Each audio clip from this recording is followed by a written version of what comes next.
Hey, what's up, y'all? It's Edem back with another video. Appreciate you for stopping in. This is your first time. I talk about all things real estate related from residential to commercial. So if you like what I share on this channel, subscribe and hit that like button.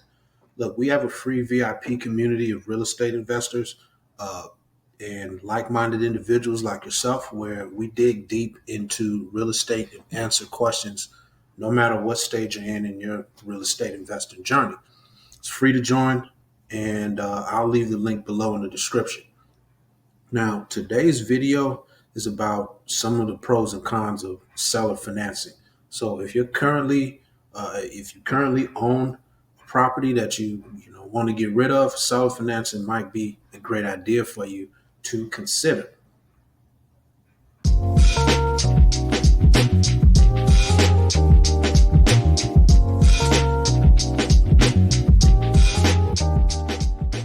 Now, before we get started, what does seller financing, also known as carrying the note, mean? It means the seller of the property you're looking to buy will hold the promissory note, acting as the bank, and you'll just pay the seller directly instead of the bank. Now, there's a few benefits of doing this, and I'll talk about a few of them here. So you get to open yourself up to bigger pools of buyers. When you offer seller financing, homeowners can and will attract buyers who might not qualify for traditional bank loans. Conventional loans, could have a lot of red tape when it comes to lending criteria, stopping certain buyers from, buying real estate. So this is also a plus when, you're in a market with a small amount of buyers or the interest rates are high. Now, another benefit is faster closings. The process of selling your property with seller financing is usually faster than a traditional, loan. The reason this avenue, moves faster is because you don't have all the legal hurdles and, requirements like appraisals and underwriting slowing the buyer down. A really important benefit of seller financing is the chance to command a higher asking price. Now, as a homeowner offering seller financing, it's not a problem to raise your asking price up because of the ease and convenience you're offering your potential buyer. Now, buyers are usually willing to pay a premium and higher interest rates for the opportunity to buy a home when they might not be able to secure traditional funding. And all that means is, more money for you as a seller.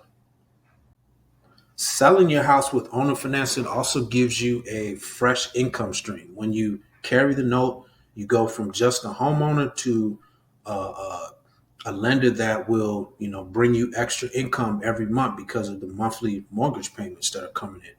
Now, this could be really attractive as an investment strategy because of higher returns than traditional savings or other investment vehicles that you might know about, especially if the interest rate on the loan is good, as I mentioned earlier.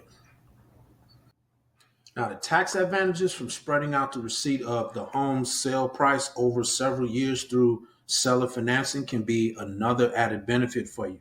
Now, instead of paying taxes on the entire gain in the year of the sale, as the seller, you might be able to spread the tax liability over, the life of the loan, potentially reducing your overall tax burden. And seller financing brings flexibility to the table. Seller financing agreements can be customized exactly how you want it to meet your needs and the buyer's needs.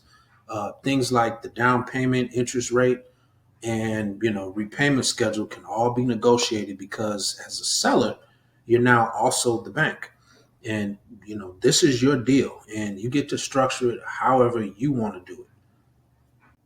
Now, as I mentioned before, you have the potential for a better return on investment. So, if the interest rate you provide carrying the note is competitive, you might earn a better return on the money lent to the buyer than, if the money was invested somewhere else. You also still have a hard asset that you ultimately control, giving you more freedom from than, other riskier investments that are out there. And another benefit is reduced closing costs. As a seller, you might save on some of the closing costs that come with selling the home traditionally, like bank fees and commissions by financing the sale yourself. So those are some, but not all of the benefits, of selling your home using seller financing. But I'd be wrong to not point out, some things that could get in your way trying to go this route based on your specific situation.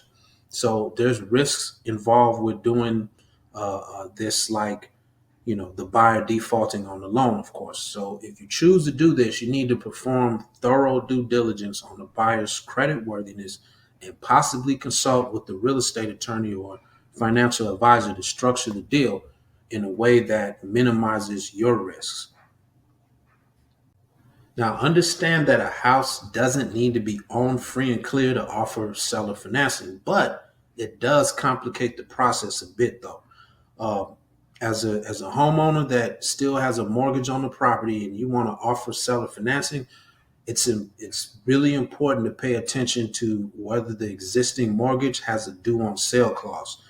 When a lender calls the loan due, they're demanding full repayment of the loan if the property is sold. So here's a few things that could happen if you're in a situation like this. A due on sale clause is a clause that says the seller will need to pay off the remaining balance on the loan if you sell the property flat out or with, seller financing, like we're talking about here. If you're a homeowner with an existing mortgage, review your mortgage agreement or consult with your lender to, understand the implications that, you could face with the sale. Now, in some cases, it might be possible to get permission from the lender to move forward with seller financing without triggering the due on sale clause. This is likely going to be more successful with private or smaller lenders. Think, your credit unions and regional banks. Now, wraparound mortgage is one way to structure seller financing when there's an existing mortgage. In a wraparound mortgage, the seller continues to pay the original mortgage while providing a loan to the new buyer that wraps the existing mortgage, hence, wraparound mortgage or a wrap.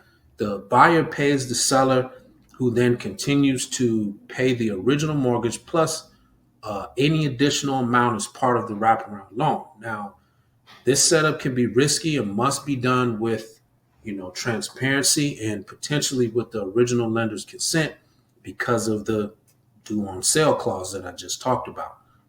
And another thing you can do as a seller is, obviously pay off the mortgage if you can afford it.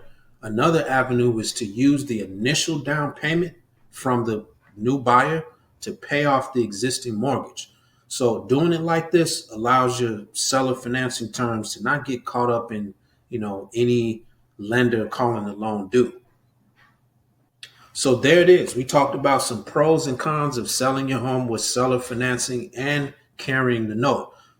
It's important, if you're considering this option, to consult with the real estate attorney and even other real estate professionals so you can overcome any roadblocks, especially when you have an existing mortgage on the property. Look, if you found this video useful, give it a thumbs up on your way out and subscribe to the channel for more information like this. Until next time, happy selling, and I'll see you on the next video.